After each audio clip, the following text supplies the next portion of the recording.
Today I'm talking to Christa Elza. Christa graduated with a Bachelors of Science in nursing in 2000. She was immediately drawn to emergency medicine and was a trauma nurse for 8 years. She was able to experience working in this field in hospitals around the country. Christa earned her master's degree in nursing from Texas State University in 2018 and is a board-certified nurse practitioner in family practice medicine. She was a sole practitioner in a clinic specializing in weight loss, hormonal health, and aesthetics. And during this time, she realized the toolbox of what she could offer for health solutions was too limited for how she wanted to serve her patients. She wanted a better way to help women achieve lasting health results. And with that vision in mind, Christa began her journey with the School of Applied Functional Medicine, which is all about learning the root cause and approach to personalized healthcare, which is a massive passion of mine. Personally, Christa, I think that is the future of healthcare, is the personalization, getting to the root cause. Welcome to Mastering You. Let's chat. How are we doing today? Hi, thank you for having me. So excited to be here and have this chat.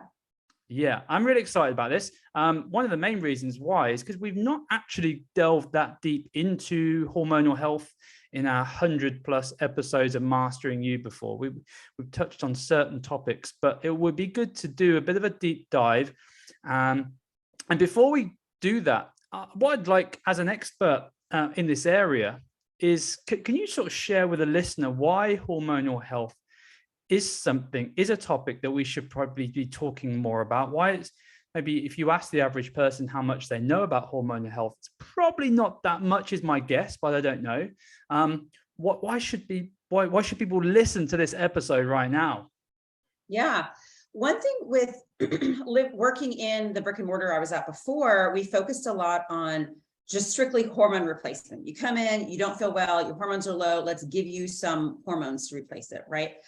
And the bells were going off in my head when I was seeing women age 32, 35, men in their early 30s, really having hormone decline long before physiologically they should be. And so rather than just continuing to band-aid them, I started to think, why is this happening?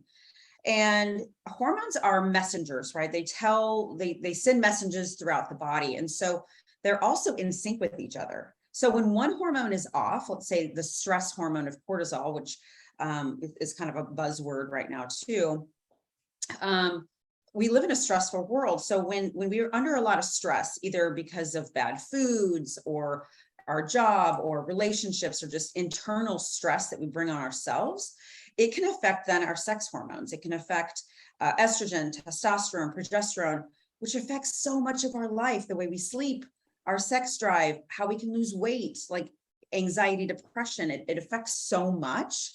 And so bringing that to awareness that your fatigue or your depression doesn't always just need a pill. We need to figure out what's going on underneath. And then that can help heal the downstream effects, right? So, and that was just there, what you said is, I mean, I don't know if you have any data to mind, but I've seen some data that has shown the effects that are over the last sort of 30, 50 years. This is an increasing problem, isn't it? Mm-hmm. It really is. I mean, infertility is, I would say, on the rise. I don't have exact statistics, but I know even most of us can say in our personal realm, either we've struggled with infertility or miscarriage, or our friends have, right? So it's pretty common. And there's things that the conventional medicine model doesn't necessarily look at. What is stress looking like? What's our vitamin mineral status? What's toxicity status? Like, I'm actually finding a lot of mold, and maybe you find this in the UK, people live in older buildings. I've got people that, they're surrounded by different toxins that they have no idea are actually affecting the inflammatory response in their body. And when our body doesn't feel safe, we tend to sequester, fat storage. So sometimes weight loss issues can be surrounded by toxicity issues. If our body doesn't feel safe to have a baby, it affects those sex hormones and ovulation in a woman's body, right? So it's not that your body's broken. It's designed beautifully to protect you and to protect future generations. but we aren't understanding the root cause. And a lot of that comes from, we're not investigating the root cause, right? We go straight to medicines or procedures that maybe we could solve without that, having just going down to, health foundations and accurate testing. Okay. So on that, where would someone start? Where do you generally recommend? Actually, a different question. What are you finding are the most common issues people are having, like hormonal issues?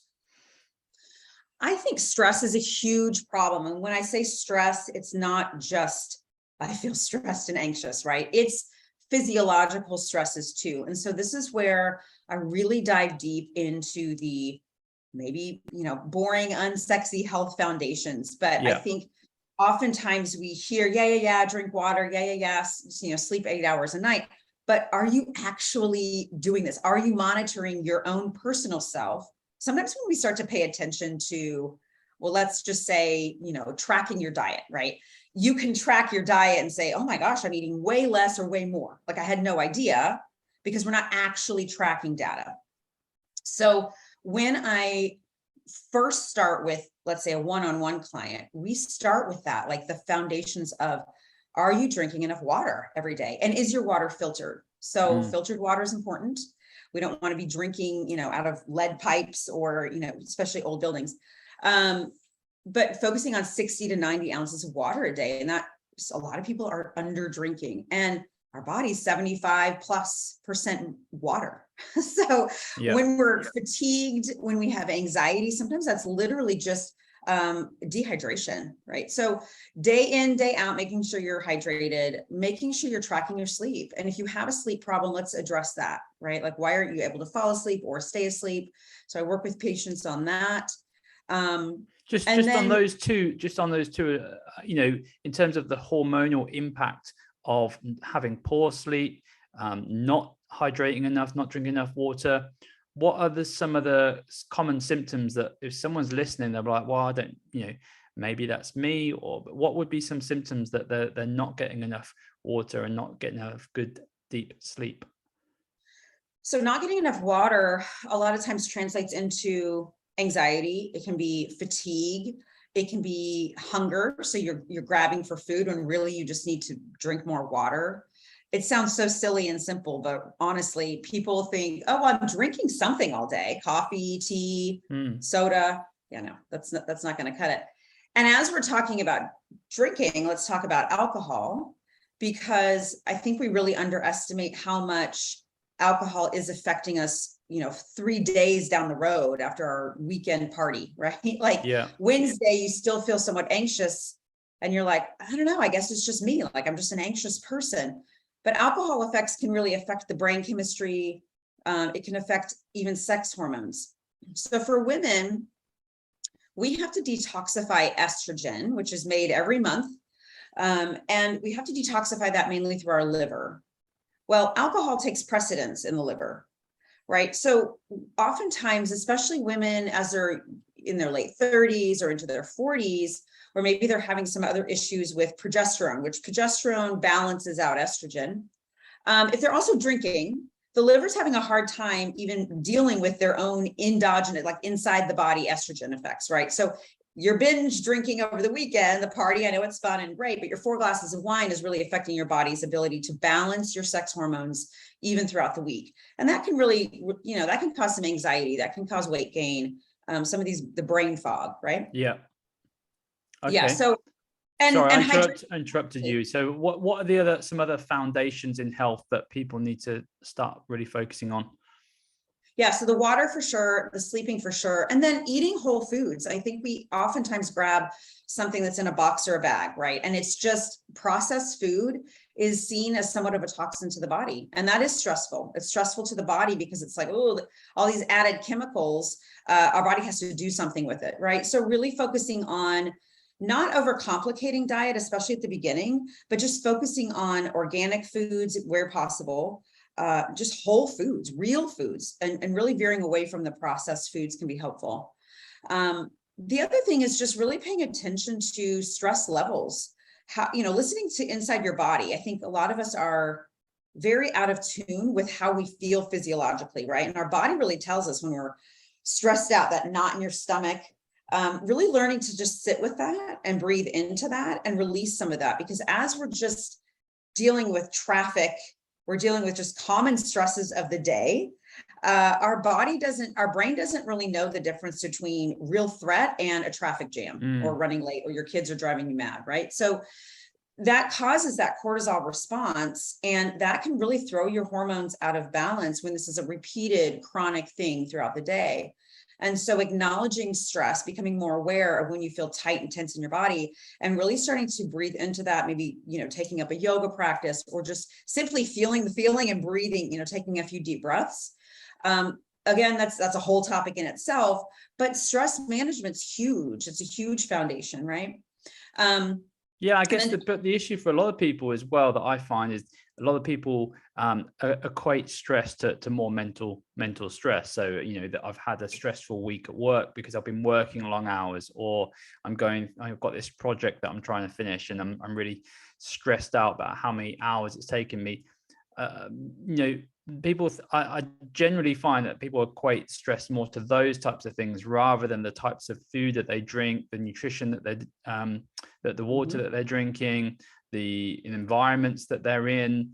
And we do need to be a bit more self-aware, don't we, of all the different stressors that are coming in to us all the time. Right. Yeah. It's interesting when we go back to just eating whole foods. Let's back up a little bit. What we eat and what we drink sends signals to the body of our external environment, right? Because that's our external becoming part of our body, right?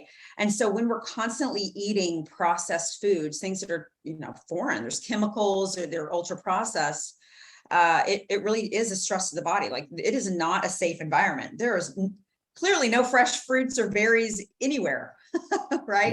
Yeah. And that's how our native body is designed to really be able to pull nutrients from foods.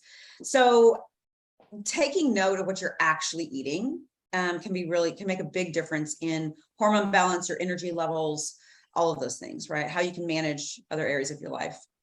The big one that we get a lot with ladies is around the thyroid. So could you just share some of the common myths and just some thoughts and wisdom that we can share with the ladies around whether it's hyperthyroidism or low thyroid, high thyroid? Yeah, low thyroid is definitely more common. High thyroid definitely happens, Graves' disease, things like that.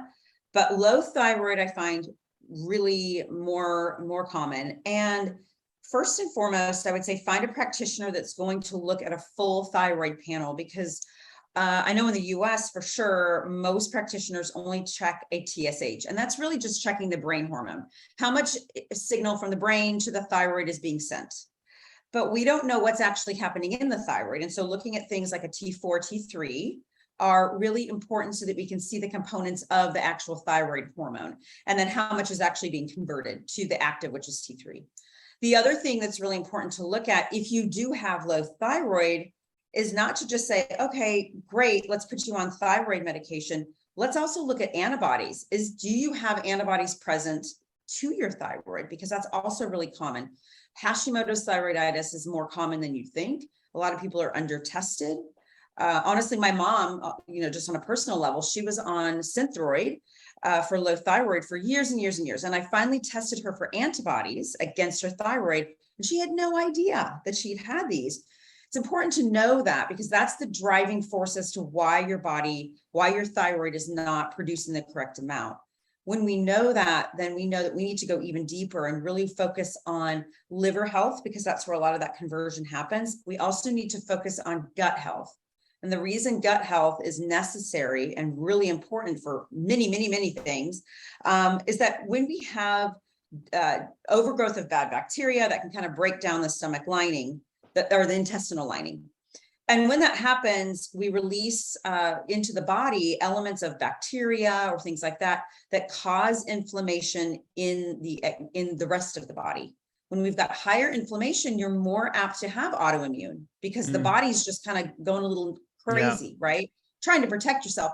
But in turn, you're having more attack to your thyroid, which is then perpetuating this hypothyroid, right? So it's important to know why your thyroid isn't functioning well. So gut health is a big focus for, Huge. and so what specific foods and types of foods should people be looking at and be aware of in terms of improving their gut health? It goes back to, outside of testing and knowing exactly what's going on in your gut, some very high level things would be to focus on whole foods, focus on organic anywhere that you can. I like to say, because organic can be very expensive, right? So looking at things like Googling the dirty dozen, every year it kind of changes because they'll test them and find which produce required more pesticides that year, right? And so it's important to look at that number, and if anything, focus on those, always buying organic. So the dozen foods that tend to be the highest that year in needing pesticides, you want to go organic. Yeah. So organic foods, because the pesticides can cause a lot of disruption in the gut lining. And so we want to avoid that where possible. Again, not eating out of a box or a bag, because a lot of times the oats, the grains that are used in that have been heavily sprayed with pesticides. My kids love Cheez-Its, but there's a lot of ingredients in there that have actually been treated with pesticides. So it's important to focus there for starters.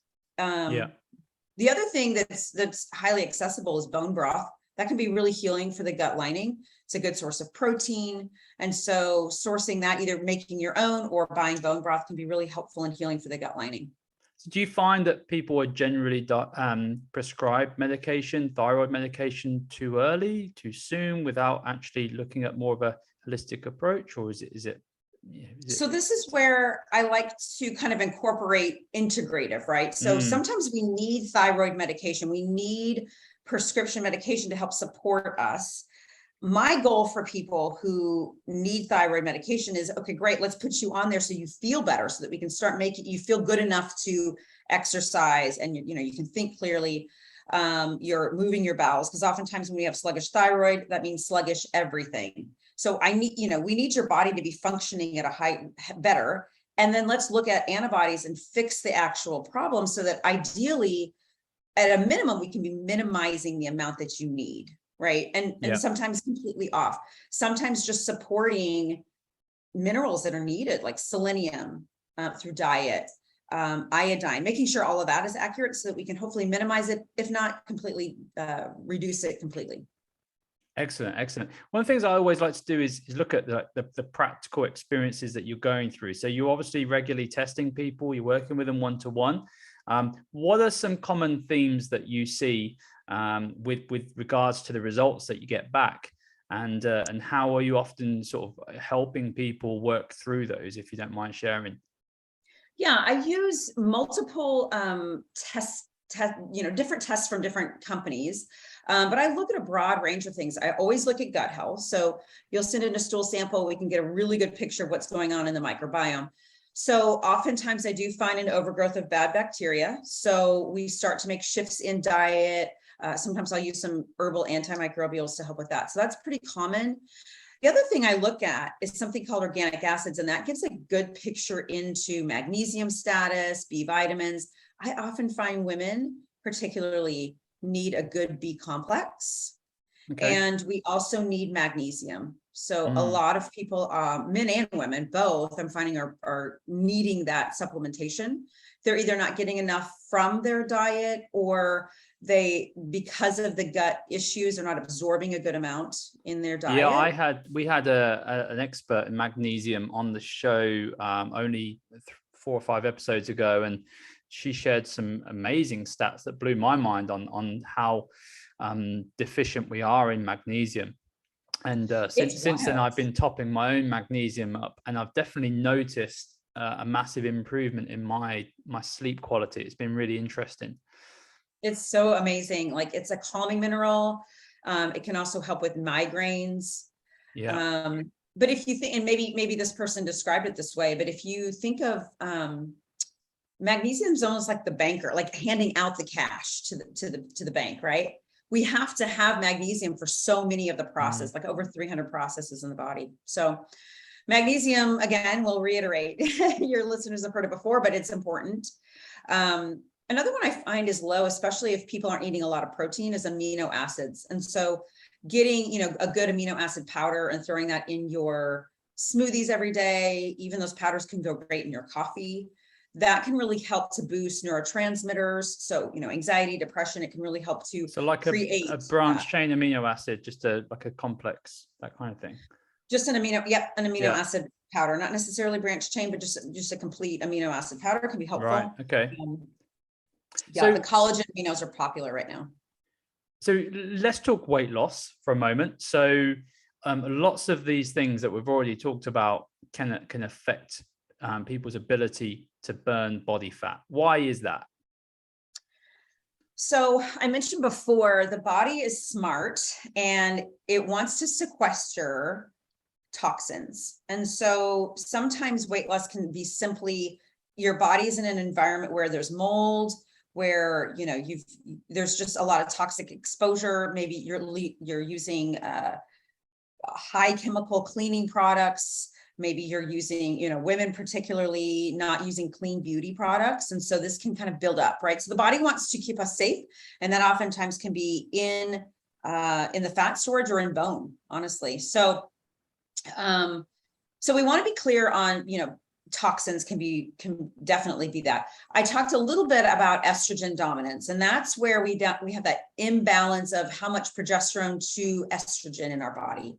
And so this is more women specific, but when we focus on promoting good, healthy estrogen detoxification, that's staying hydrated, that is decreasing toxins, including alcohol, right? So when we can balance some of those hormones out, our body doesn't tend to hold on to weight loss or onto fat. The other thing that a lot of women, we don't eat enough.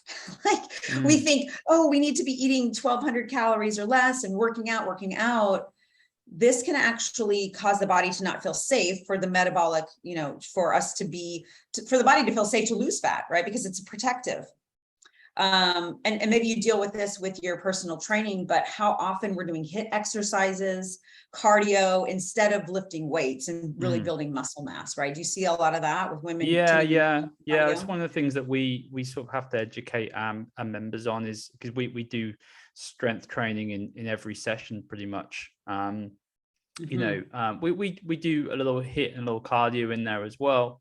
But we obviously big advocates on building a strong body and building that muscle mass for that longer term approach to getting a lean body. And obviously that does take some education, because a lot of our, particularly ladies, have come from that background of going to the gym and just hitting the treadmill and doing their spinning classes and hitting the cross trainer for half an hour, or doing like a Zumba class, which, we're not against, but again, we find particularly after the age of 30, 40, when the body starts to degrade a little bit and become a little bit catabolic, then we need to start building it back up with the right strength training. So, you can obviously speak to that a little bit more if you want, the importance of lifting. Yes. So lifting is so important. And I'll just say, from a personal standpoint, I got a Peloton a few years ago. The kids were home more with COVID restrictions, this and that. And it was just quick and easy to run in and do 30 minutes. And I felt so like, yes, I got my workout in. And I was noticing a shift in my own body composition. And so you're right, especially the older we get, like late 30s, 40s and beyond, our body just doesn't build muscle as easily. It doesn't maintain it as easily. And so women need to be educated on this, that heavy lifting, like we do not have the testosterone that men have. So being worried about bulking up is not a problem. That's not the thing, but we do want to, heavy weights should be something that we strive for.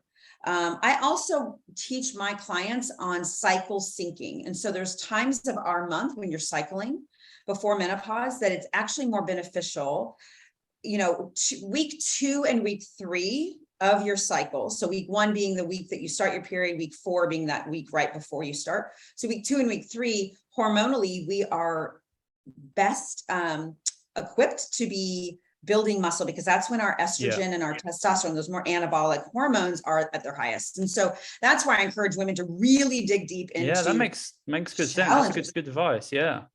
Yeah. And so those are the 2 weeks that I say, hey, you should be lifting all month long, but those are the weeks you want to say, hey, I'm going to push it a little more. Let's add 5 pounds to the set. Let's do, 8 reps of a higher weight these particular 2 months. or 2 weeks to really promote that muscle growth, because you're right. Women tend to go to cardio and it looks good. It feels good on paper at the moment, but then that caloric burn kind of stops. Whereas as we're building more muscle, not only does it strengthen our bones, it helps, it's our armor, right? I think, Like I mean, once the ladies start, we have like a 6-week kickstart program just to get people started. And once they get in that, they soon get the bug of lifting. They love it. They're sort of like, why haven't I been doing this for years? Why I've been hitting the treadmill for the last decade? But it's just, I think we're going through this period which is a good thing, it's a positive thing. We're seeing a lot more females and ladies in the last sort of 5-10 years that have really embraced the benefits of lifting and seeing that as a longer term approach to health. Yes, absolutely. I love that you're promoting that, because I think it has been very underutilized, under recognized, the importance, the benefit of that. And then as we're increasing muscle mass, we are increasing just our basal metabolic rate. We get mad at the men in our lives, like, they go on a diet for the same diet, for a month, and they're burning so much more. They've lost so much more weight.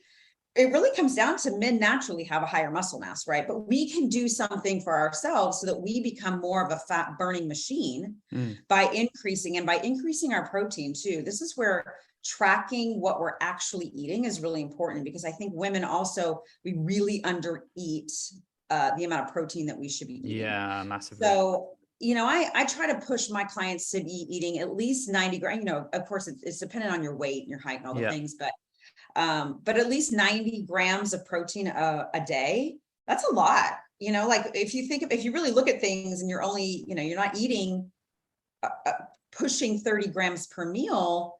Not only when you start to focus on that, when you start to give your body the building blocks to build muscle, but you're also more satiated. So you're less likely to be craving those carby foods that are just, not helping your goals. Right. So protein. We're still, I mean, that is the number one single biggest challenge that we have, or our members have, I guess, is that part of the education is if I could just do one thing with the whole of society, is switch the carbs from up here.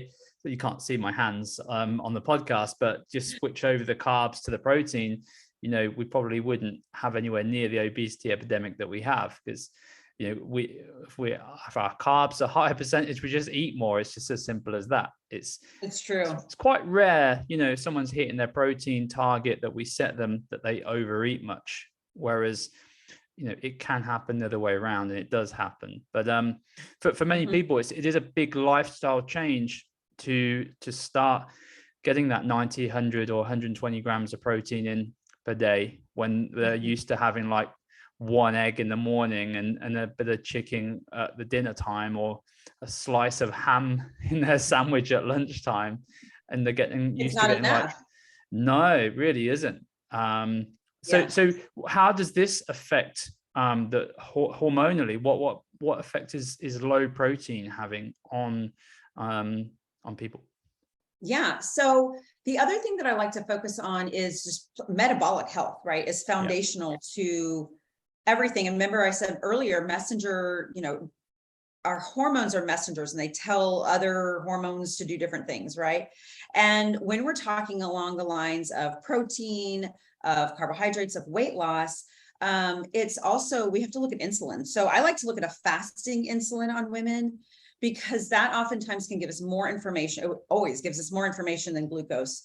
So just a really quick sciencey thing, if you don't know, every time we eat, our blood sugar goes up, and our pancreas has to release insulin to clear that blood sugar, right? It's very tightly regulated.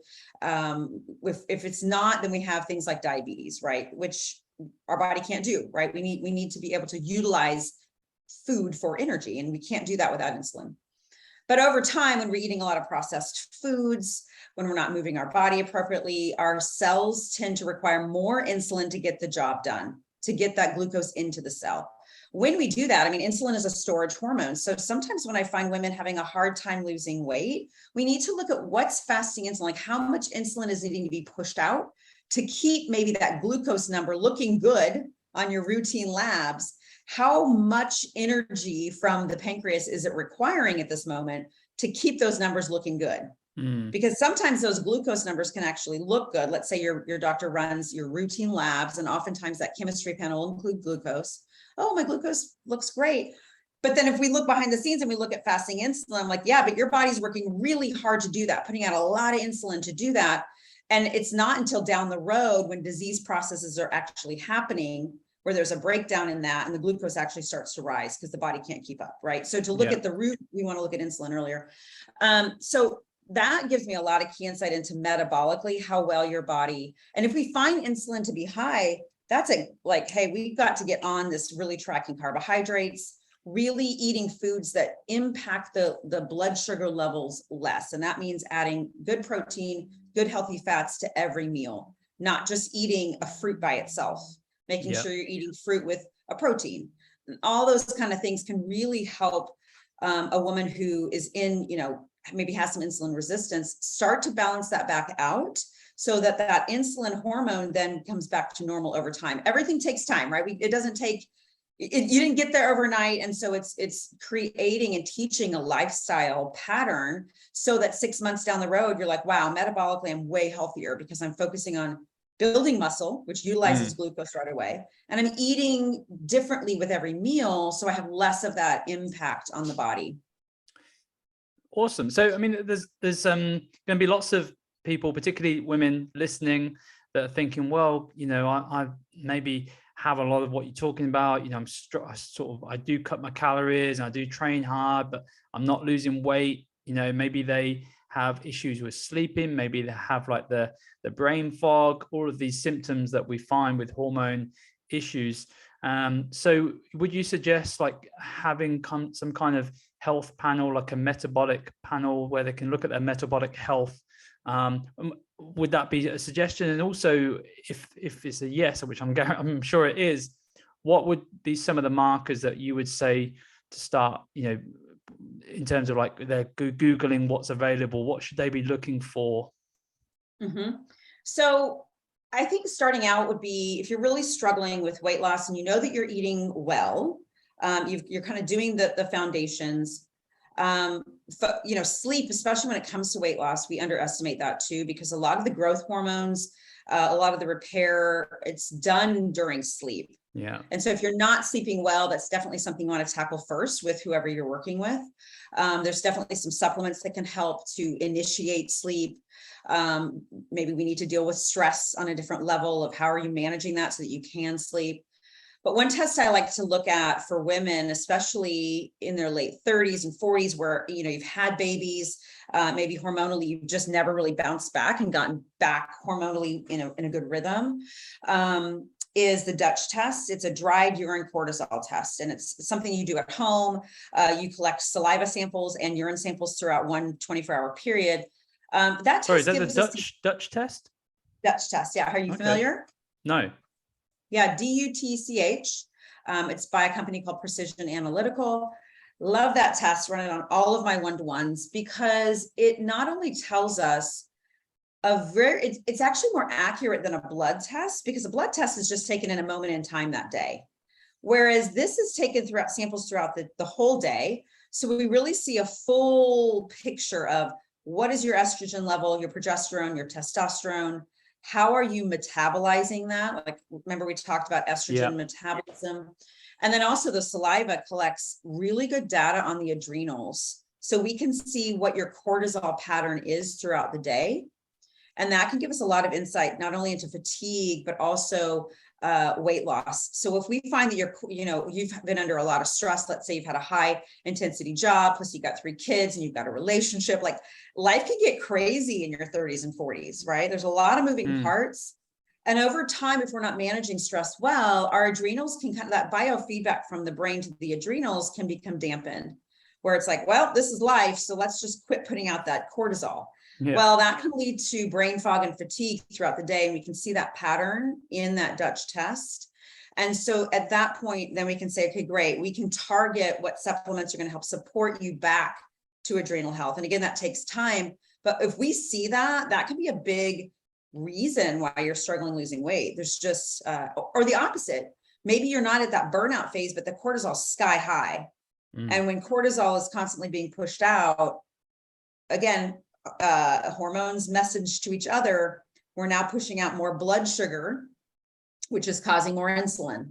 And so now we've got fat gain and we can't lose it, right? So adrenal health can be really also supportive in understanding why you can't lose weight. But outside of those kind of tests, I would look at blood tests and just ask for a full thyroid panel. Make sure you're looking at and make sure you don't have antibodies against your thyroid. And then also including a fasting insulin on top of, that routine glucose. Those can give you some really good, indicators of your metabolic health and a deeper look into your thyroid. And this is one of the benefits of speaking to an expert like yourself, who's looking at functional and integrative medicine, where you're looking at the whole picture. Exactly. The whole picture, instead of just, trying to band-aid it with something, because the thing is, even with women I bring this up to some of my friends who've maybe had very heavy periods, right? Well, that's a sign that something's off. Something hormonally is wrong. We should not be having really uncomfortable or very heavy periods.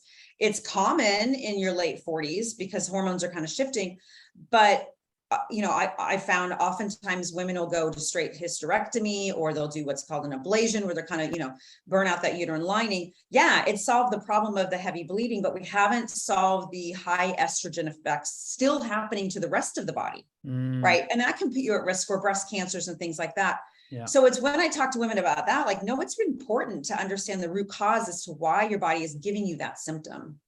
I guess a big issue, I mean, I know it's a bit of a segue and we could probably talk about it, but a big issue, so people are aware, is the general practitioner is not really educated on a lot of the foundations of health that we've discussed, even though they're so important.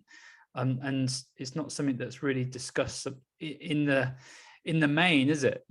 We're often treated with medication, and that's the protocol, as opposed to looking at and asking questions around someone's lifestyle, and asking questions around how many of the foundations of health are we ticking those boxes already?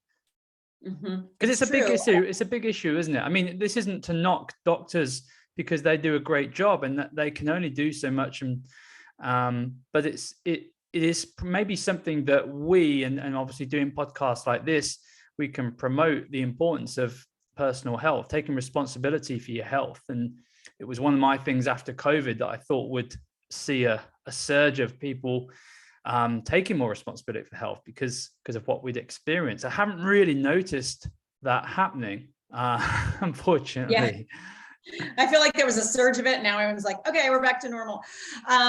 So yeah, I think the way that we're taught in conventional medicine is, especially in the US, I mean, it's really, yes, it's to make sure people are healthy, but it's also to kind of protect against lawsuits and make sure, like, okay, if the blood pressure is this high, make sure you're prescribing this medication, that kind of a thing, right? So it's just coming, it has a different come from, I should say. It's very focused on certain pharmaceuticals. It's very driven by that. There's also not a lot of time. And so yeah, it's the same. It's the same here. I had a GP only a couple of years ago, so she ex-GP say that in her experience, there was only one day in her training where they covered nutrition, which just seemed crazy to me. Like what you put in your body, you are what you eat and all of that. How that, but I guess yeah, it's a tricky one, but I think people need to be aware of that. Yes, there's not a lot of time for the practitioner to spend. You're typically seeing 25 plus more patients in a day, every single day. You're kind of bound by insurance as far as, what labs you can be, what's going to be paid for, which is why I'm a cash pay practice, because I have the freedom then we can order all the things and really dig deep.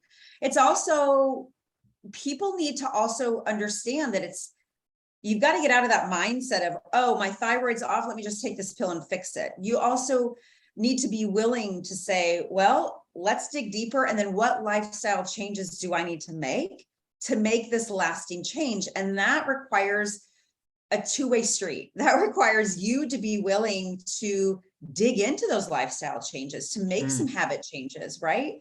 So it's kind of it's not just a one-sided thing, right? It's the practitioner being willing to dig deep, also creating more time and space to really educate patients, but then also the patient being willing to say, hey, I'm willing to shift how I'm eating, how I'm working out, for the sake of my longevity, for the sake of down the road feeling better, right? Yeah.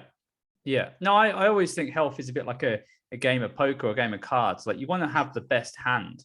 And if you've got, 3 aces, which is I guess for me, like I had cancer. So, having a chemotherapy treatment available that could save my life was my 3 aces. But my 4th ace was my health, because that just to get the full house or whatever you got. I don't play poker, but you get my point, is that you want to have it you want to have the best hand that you can have. And 100%. whatever treatment that you're having, if your health is in good place, it's only going to contribute towards the results that you want. And the reliance on just the medication alone is going to be to your detriment eventually, because obviously there's always going to be side effects of every medication that you take. So then you're going to need more medication.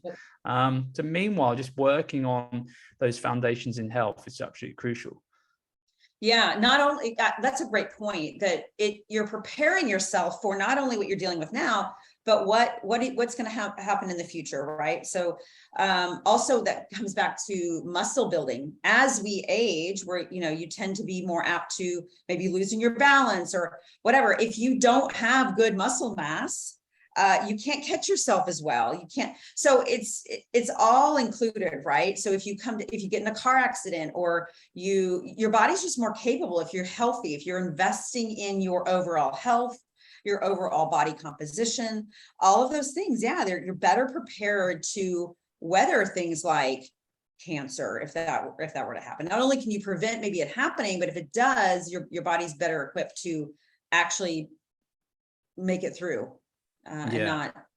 So it's it really does come down to the individual a lot of times, of how, I'm here to empower you. I'm here to say, hey, this is what we can do. Are you willing to do the steps? Are you willing to invest, some time, money, and energy in your future, in your health? And is that a challenge? Is that a challenge? That is a challenge. That is a challenge. And I think it's also something you've got to know your why. Right. So, I'm 35. It's great. Whatever. But yeah, what's your why? You can choose now so that when you're 75, you don't have dementia and you're able to run around with your family. You're able to travel. Right. So invest now, just like money. Right. The earlier you start to invest and be serious about it, the more you have at the end, so like later in your life. And it's never too late. So you start now and really dig deep into your why. Why is this important for me and my purpose in life? The other thing that really drives me personally in my professional why is that everybody's got such a beautiful purpose. Like, everybody's here on this planet together at this moment in time, and everybody has a purpose. And if you don't feel well, you just can't show up and feel focused. You can't stay organized. We all know what it's like to feel crappy, whether it's chronically or acutely. That's no place to live. And you really can't live fully in your purpose when you physically don't feel well. And so I'm here to, do these podcasts to let people know that it is possible for you, and you can be empowered in your health. And if you're seeing a practitioner and you still feel like garbage, keep looking, reach out to me, reach out to people locally. And by the way, I do work virtually. So no matter where you are, Zoom is I work virtually.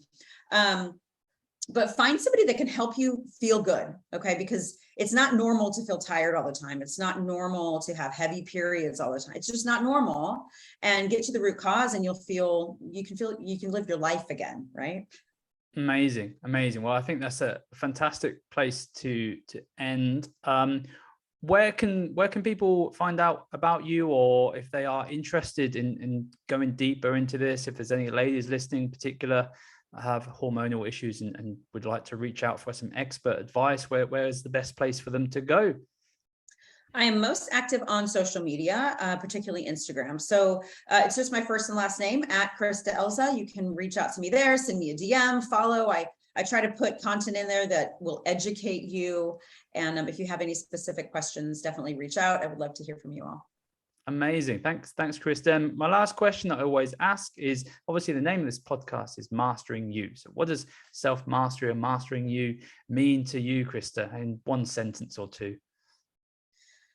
Oh, wow. Mastering you, I would say really, really learning to know and love yourself. Because when you can get deep in there and accept all parts of you, you can do anything. Right? So mastering you is more about accepting yourself and really, really deeply loving yourself. And from that place, you can do anything you want. Fantastic.